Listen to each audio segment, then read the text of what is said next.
Selamünaleyküm, Allah qüvvət versin. Sağ olun, sağ olun. Necəsən ey gözəl insan.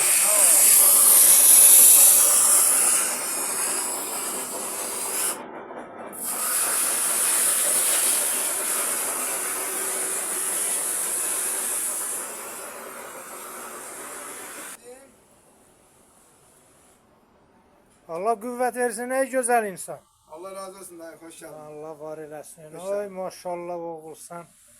Hoş geldin dayı. Dostumam. Deyirləri balamın çörəyi daşdan çıxıb, bizim çörəyimiz daşdan çıxır həqiqətən. Belədir. Olduqca gözəl.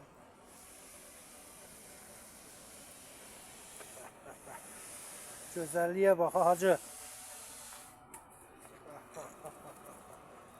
Maşallah mil kimi. Mil kimi çıxıb həqiqətən. Allah xeyir versin. Allah kimin olsun. Sağ ol.